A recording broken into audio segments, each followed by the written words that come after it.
Greetings and salutations, friends and neighbors. It's been way too long since I've added a video. I've been busy.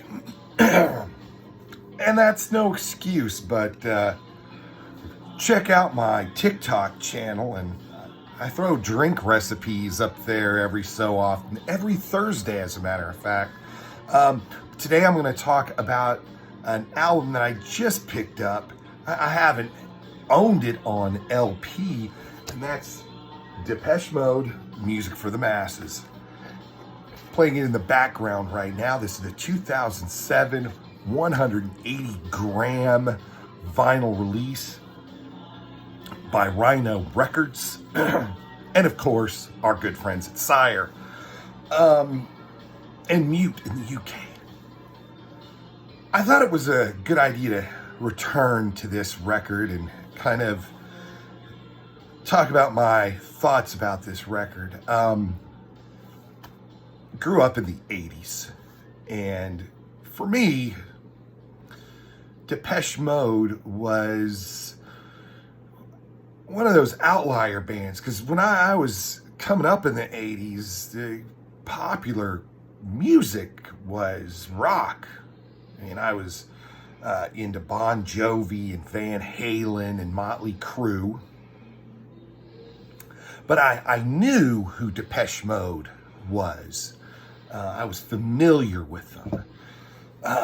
People Are People was pretty much the song that I knew. From early, like 84. But it was this album, not necessarily this album. It was 101, the album that the live album they released, which was the tour for this album, that really got me interested in Depeche Mode. I have a really good friend who is a huge Depeche Mode fan, and we've discussed this ad nauseum, our favorite Depeche Mode albums. And this one comes in the middle of this arc of Depeche Mode's better records. They're the golden era, if you will.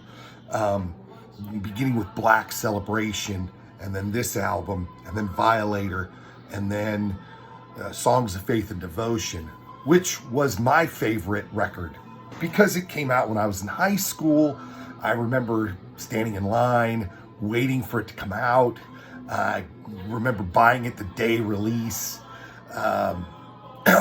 Everything, it was just an exciting time for me, being a huge fan of the band. But I always put this one, knocked it down several pegs. And listening to it on vinyl, I'm getting a returning to an appreciation of it that I haven't had in a long time. So if you're not a fan of Depeche Mode like I am, and you're looking for an addition to your record collection that says 80s, I say pick up Music for the Masses.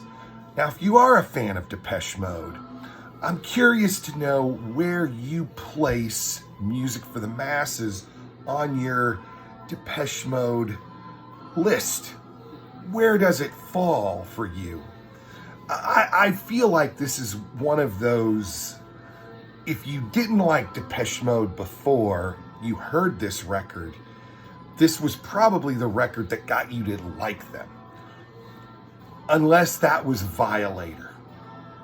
But I think that if you were a teenager in the 80s, I think that this was probably the one that brought you into Depeche Mode fandom. But that's just my opinion. So I would say it's definitely that one for me. I remember buying this on cassette and being just thrilled when I got it, because I wanted the cassette had 4 extra songs on it, and I was really thrilled to get those extra tracks. And I also wanted the song Pimp was in its entirety, and I wanted that song for some reason. At any rate, this was my review of Depeche Mode's Music for the Masses. Again, I promised to have some other content on here, and I haven't gotten around to do it yet. But I'm going to be a lot better now that the new year has been ushered in, and things are kind of back to normal. The holidays are over, and that madness of the holidays is past. So I'm going to be throwing up some more reviews. I have a couple of comic book reviews and book reviews coming up. I'm currently reading Helter Skelter again. I haven't read that since I was in high school, but I went down this Charles Manson wormhole a couple of years ago, and I thought I'd pick that back up and give a few of my thoughts about that too. But I'm also reading